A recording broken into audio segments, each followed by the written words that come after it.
Good evening students. जैसा कि आपके सिलेबस में नेक्स्ट टॉपिक है residential status. So here I am Shikha presenting the video on income tax on my YouTube channel full solution for income tax. So residential status को start करते हुए हम लोग पढ़ते हैं कि टाइप्स ऑफ रेसिडेंस कितने होते हैं। टाइप्स ऑफ रेसिडेंस की बात करें तो there are two types of residence, that is resident, non resident. Resident भी दो तरह के होते हैं, ordinary resident and non ordinary resident. ये वो पर्सन है जिनको टैक्स पेमेंट करना है। Some person are resident who lives in India, उनका कुछ क्राइटेरिया होता है जो उनको फुलफ़िल करना होता है। कुछ पर्सन नॉन रेसिडेंट्स NRI जिनको बोलते हैं, नॉन रेसिडेंशियल इंडियंस, उनका भी कुछ क्राइटेरिया होता है कि क्यों वो नॉन रेसिडेंशियल इंडियन कहलाते हैं, क्या होता है उनके इनकम के साथ इंडिया में, कैसे उनके इनकम को टैक्स किया जाता है।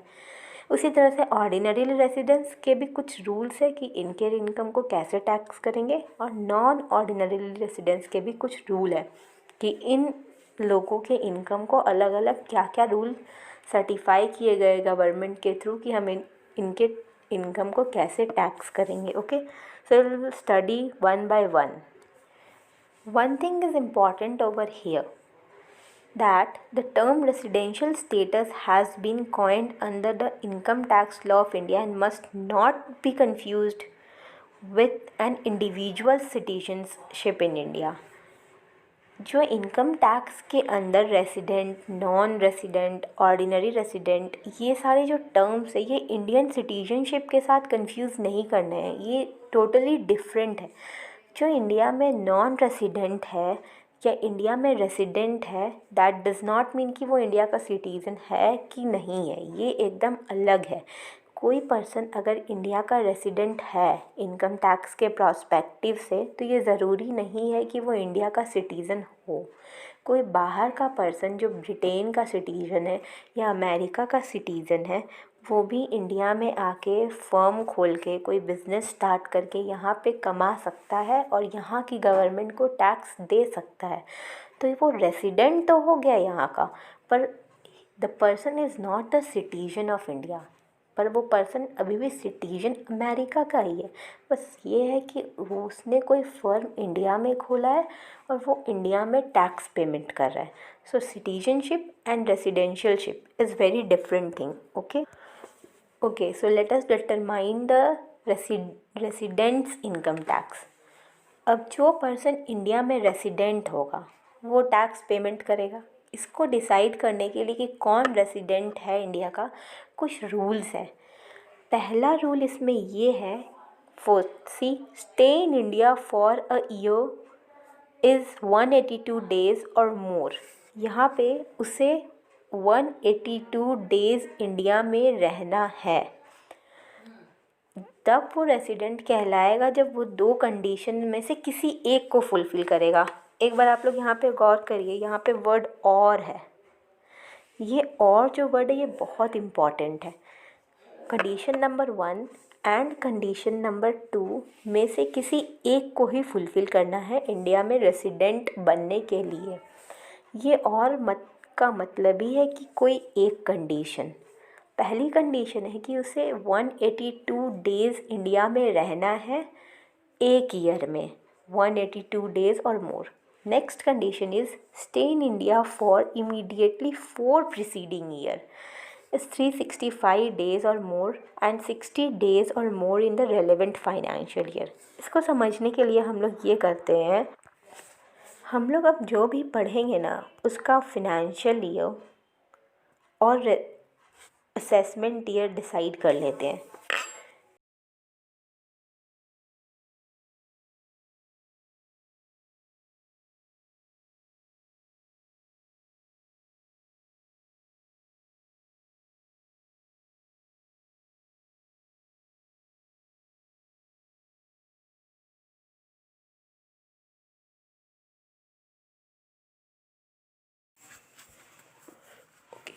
ओके, तो we will take our assessment year 2020-2021।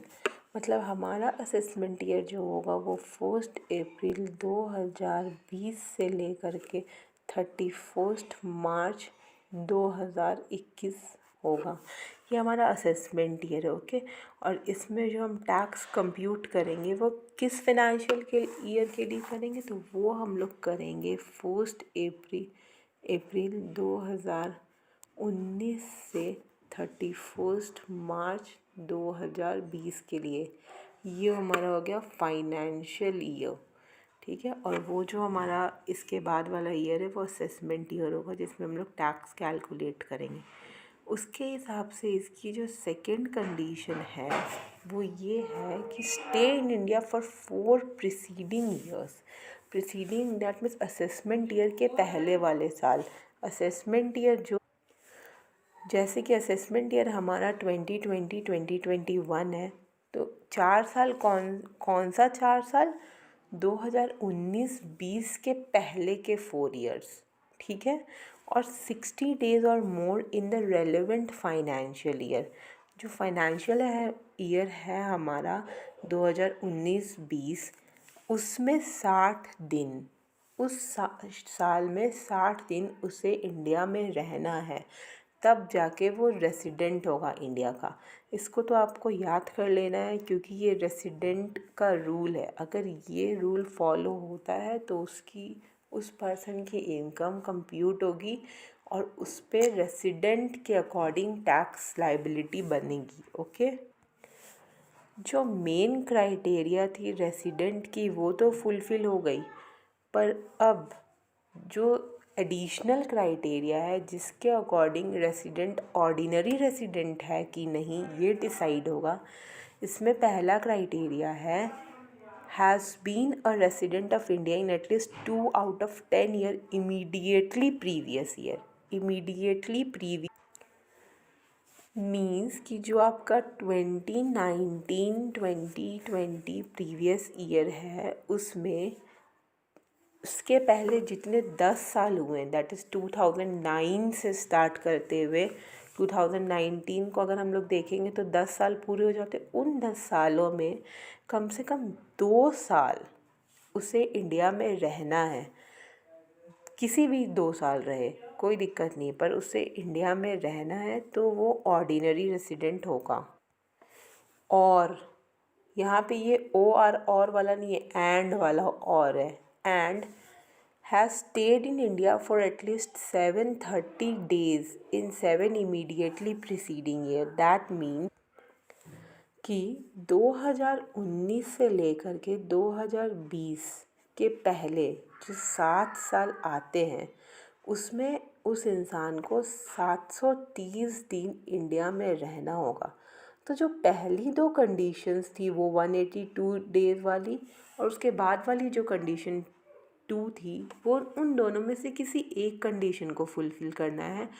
और ये जो 2 कंडीशंस है इनमें इन दोनों को कंडीशन को जो फुलफ़िल करता है वो ऑर्डिनरी रेसिडेंट होता है, ओके। ये टेबल एकदम याद हो जानी चाहिए, ये मस्ट है इस टेबल को याद करना। इसमें टैक्स इंसिडेंस दिखाया गया है कि आप रेसिडेंट हैं, आप नॉन रेसिडेंट है, ऑर्डिनरी रेसिडेंट है, तो आपको कैसे टैक्स पेमेंट करनी है। लाइक अगर हम लोग पहला कॉलम देखें तो पहले कॉलम में इनकम है। दूसरा कॉलम की बात करें अगर हम लोग तो उसमें रेसिडेंट है, फिर नॉन ऑर्डिनरी रेसिडेंट और नॉन रेसिडेंट। इस हिसाब से किनको टैक्स देना है किनको टैक्स नहीं देना है ये यस या नो में ऐसे शो किया हुआ है। इस टेबल को आप लोग को लिख लेना है, ओके। तो इस चार्ट को स्टार्ट करते हैं और हम लोग पढ़ते हैं। First is income received in India whether accrued और अराइजन इन इंडिया और आउटसाइड इंडिया। इसका मतलब है इंडिया में इनकम रिसीव हुआ है, भले ही वो इनकम इंडिया में हुआ है या इंडिया के बाहर से आया है। मतलब हमारा बिजनेस या तो इंडिया में है या इंडिया के बाहर है, पर इनकम रिसीव हमने इंडिया में की है। कोई भी पर्सन है कहीं काम करता है, बाहर की कंपनी में काम करता है, इंडिया की बाहर के अमेरिका की कंपनी में काम करता है या फिर इंडिया की किसी कंपनी के में काम करता है, पर उसे जब सैलरी मिलती है तो वो इंडिया में मिलती है, इंडिया के अकाउंट में मिलती है। बैंक अकाउंट होगा उसका इंडिया में शायद, तो उस केस में जो टैक्स लाइबिलिटी होगी रेसिडेंट के लिए यस, नॉन ऑर्डिनरी रेसिडेंट के लिए यस एंड नॉन रेसिडेंट के लिए भी यस, मतलब तीनों केसेस में उस पर्सन को टैक्स देना होगा। अगर इनकम इंडिया में होती है तो उसे टैक्स देना होगा। Next is number 2, income deemed to be received in India whether accrued और अराइजन इन इंडिया और आउटसाइड इंडिया। यहाँ भी सेम ही केस है कि जो इनकम जो या तो इंडिया में हुई है या इंडिया में नहीं हुई है, मतलब जो बिज़नेस है वो इंडिया में है या फिर इंडिया के बाहर है, लेकिन जो पैसा आएगा उससे वो इंडिया में ही आएगा। डीम्ड टू रिसीव, अभी रिसीव नहीं हुआ है पर जो जब रिसीव होगा तो वो इंडिया में ही होगा। उस केस में भी resident, non ordinary resident, non resident तीनों को ही टैक्स पेमेंट करना होगा because yes is written over there ना। Next is third, income accruing और arising in India whether receiving in India और आउटसाइड इंडिया। इनकम अराइज भी इंडिया में हुई है, रिसीव में इंडिया में हुई है, आउटसाइड। दैट मीन्स इनकम जो हमारी हो रही है वो जो बिजनेस हमने सेटअप किया है वो इंडिया में है, ठीक है। बस ये है कि उसका सैलरी या फिर उसका जो प्रॉफिट है वो हमें भले ही इंडिया में रिसीव हो रहा हो या फिर इंडिया के बाहर रिसीव हो रहा हो। यहाँ एकदम फर्स्ट एंड सेकेंड केस से उल्टा है, जस्ट उल्टा कि जो बिज़नेस है वो भले ही इंडिया में है या फिर इंडिया में नहीं है, लेकिन जो पैसा आ रहा है वो इंडिया में आ रहा हो या फिर नहीं आ रहा हो। ओके, इस केस में भी तीनों में यस है। Fourth case is income deemed to accrue or arise in India.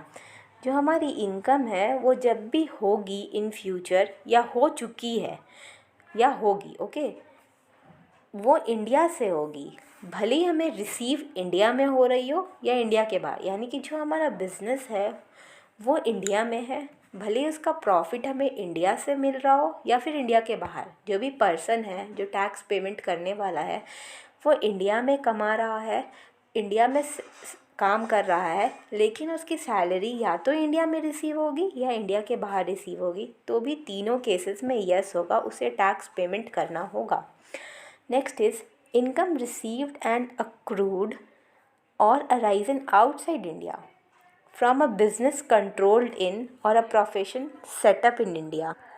इस केस में जो हमारा हेड ऑफिस है किसी भी कंपनी का वो इंडिया में है, या फिर जो कंट्रोल एंड मैनेजमेंट है वो इंडिया में है, बट उसकी ब्रांचेस किसी और कंट्रीज़ में हो सकती हैं। मान लेते हैं कि किसी कंपनी एक्स है, उसका हेड ऑफिस इंडिया में है, उसकी ब्रांचेस बहुत जगह है, लाइक सऊदी अरेबिया, दुबई वगैरह में इसकी ब्रांचेस है। कोई एम्प्लॉय वहाँ काम करता है वहाँ की ब्रांच में, जैसे कोई एम्प्लॉय दुबई में काम करता है, वो कंपनी इंडिया की है, इंडिया में उसका हेडक्वार्टर है, पर उसे इनकम जो रिसीव होगा वो इंडिया के बाहर रिसीव होगा। तो उस केस में क्या होगा कि रेसिडेंट जो होगा वो उसकी इनकम टैक्सेबल होगी, यस लिखा हुआ है वहाँ। नॉन ऑर्डिनरी रेसिडेंट होगा उसकी इनकम भी टैक्सेबल होगी, और जो नॉन रेसिडेंट होगा उसकी इनकम नॉन टैक्सेबल होगी। दैट मीन्स उसकी इनकम पे हमें उसे टैक्स नहीं देना होगा। Okay, sixth number is just opposite of 5। इसमें बोला जा रहा है कि इनकम रिसीव्ड एंड अक्रूड और अराइजन आउटसाइड इंडिया। जो इनकम हमें हो रही है वो इंडिया के बाहर हो रही है, from a business controlled from outside India और प्रोफेशन सेटअप आउटसाइड इंडिया। मतलब जो बिज़नेस है वो भी बाहर है, इनकम भी बाहर हो रही है, दोनों चीज़ ही बाहर हो रही हैं। इसमें क्या होता है कि जो रेसिडेंट है इंडिया का, जो इंडिया में रेसिडेंट है उसे टैक्स देना होगा, बाकी दोनों को, नॉन ऑर्डिनरी रेसिडेंट और नॉन रेसिडेंट को टैक्स नहीं देना होगा इंडिया में। Okay, next is 7th number, income received and accrued और arisen outside India from any other sources. कुछ और सोर्सेज हैं जिससे इनकम होती है और आउटसाइड इंडिया से, लाइक बेटिंग हम कर रहे हैं पर इंडिया में नहीं कर रहे हैं, हम बाहर कर रहे हैं बेटिंग, हम किसी और सोर्सेज में बेटिंग लगा रहे हैं, जो अमेरिका में या ब्रिटेन में या यूरोप में या जहाँ भी होती है वहाँ पे हम अदर सोर्सेज से कमा रहे हैं, तो उसके लिए भी रेसिडेंट को टैक्स देना होगा, yes. Non ordinary resident no, उन्हें टैक्स नहीं देना होगा उस इनकम पे, और नॉन रेसिडेंट भी नो, उन्हें भी टैक्स नहीं देना होगा इस इनकम पे। लास्ट इज इनकम अक्रूड और arisen and received outside India in early years but later on remitted to India during the previous year। यहाँ पे बता रहा है कि वो इनकम जो है वो रिसीव किए हैं इंडिया के बाहर, या इनकम जो हमारी हुई है, जो सैलरी हमने हमारे पास अर्न हुई है वो इंडिया के बाहर हुई है बहुत पहले, कभी प्रीवियस ईयर्स में। लाइक अभी 2020 चल रहा है, हम 2015 की बात सपोज़ करते हैं कि 2015 में हमें बाहर से इनकम हुई। 2015 में ओमान में मान लो हम लोग जॉब करते थे, वहाँ पे इनकम हुई है, पर प्रीवियस ईयर में दैट इज़ 2019 में उस इनकम को इंडिया में ट्रांसफ़र कर दिया गया। सपोज़ करते हैं कि मैं ओमान में जॉब करती थी, मेरी सैलरी ओमान में आती थी 2015 में, पर किसी कारण अभी हमको ओमान छोड़ के वापस इंडिया आना पड़ा। तो अब 2019 में मैंने अपना अकाउंट ट्रांसफ़र करवा लिया है टू इंडिया। तो जितने भी पैसे मेरे ओमान के बैंक अकाउंट में पड़े होंगे वो सारे इंडिया के अकाउंट में ट्रांसफ़र हो जाएंगे, या फिर मेरी जो भी इनकम होगी वो सब इंडिया के अकाउंट में ट्रांसफ़र हो जाएगी। तो उस केस में रेसिडेंट को भी टैक्स नहीं देना होगा, नॉन ऑर्डिनरी रेसिडेंट को भी टैक्स नहीं देना होगा, और नॉन रेसिडेंट को भी टैक्स नहीं पे करना होगा। तो ये सब ध्यान में रखने की चीज़ें हैं कि ये 8 केसेस हैं। ये 8 केसेस सबसे ज़्यादा इम्पॉर्टेंट है, ये सारे 8 केसेस, जिसमें आपको ये सब बातें ध्यान रखनी कि किन को टैक्स देना है, किन को नहीं देना है, क्योंकि क्वेश्चंस जब आएंगे तो इनसे ही सॉल्व होंगे। ओके, तो 1-2 क्वेश्चंस को करते हैं।